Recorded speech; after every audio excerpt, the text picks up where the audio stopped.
அரப்பு ஆவாரம் போல அதிகமா எடுக்க வேண்டிய சுச்சுவேஷன்ல இருக்காங்க. அதனால வெளியில எல்லாம் போ வேண்டியதா இருக்கும். அங்க பார்த்ததுலயும் இது சின்ன வயசுல இந்த காளான நம்ம தொட்டு விளையாடி இருப்போம். இப்படி தொட்டோம்னா அதுலருந்து அப்படியே கருப்பா புகை மார போகும். இது எல்லாம் வந்துட்டு வெளியூர்ல எல்லாம் வந்து டைய்க்காக யூஸ் பண்றாங்கன்னு சொல்லி நான் ஒரு வீடியோஸ்ல நான் பார்த்துருக்கேன். இதே காளான கொஞ்சம் டிஃபரெண்ட்டா நான் பார்த்தேன். அது என்னங்கன்னா, குட்டி குட்டியா ரவுண்டா இருந்துச்சு. மேல ஹோல்ஸ் இருக்கும். மத்ததுக்கு எல்லாமே பேக் சைடுல இருக்கும். இதுக்கு மேல இருந்துச்சு. அது இப்படி தொட்டா அதுல எப்படி புகை போகுமோ, அதே மாரி இதுல புகை போச்சு. லைட்டா. ஆனா அது பார்க்கறதுக்கு ரொம்ப அழகா இருந்துச்சு.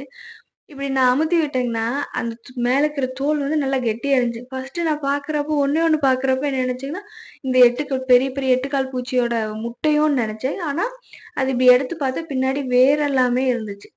பார்க்கறதுக்கு செம்ம டிஃபரெண்ட்டா இருந்துச்சு. அதை நம்ம தொட்டு இப்படி அமுத்தி விட்டுட்டோம்னு வச்சுக்கங்களேன், திரும்பவும் அது ஏர் வந்து உள்ள ஃபில் ஆயிட்டு, திரும்பவும் அது பபிள்ஸ் மாரியே வந்துருந்துச்சு. பார்க்கறதுக்கு இந்த பட்டன் காளான் மாதிரியே இருந்துச்சு. ஆனா, இது டிஃபரெண்ட்டா இருந்துச்சு. இந்த மாரி காளான் நீங்க பார்த்துருக்கீங்களான்னு சொல்லுங்க. பார்த்துருந்தீங்கன்னா இதுக்கு பேர் தெரிஞ்சா சொல்லுங்க. எனக்கு தெரியல. அதை கொண்டு வந்து நான் தண்ணி எல்லாம் ஊத்தி பார்த்தேன். உள்ள வந்து அந்த வெல்வெட் பஞ்சு மாரி நல்ல நெருக்கமான பஞ்செல்லாம் இருந்துச்சு. சீக்கிரமா தண்ணியும் கூட அப்சர்வ் பண்ணல. காத்து பட்டா நல்லா பலூன் மாரி ஊதிக்குது. தண்ணி பட்டா எதுவுமே ஆகறதில்ல. இதுக்கு என்ன பேர் வைக்கலான்னு சொல்லுங்க.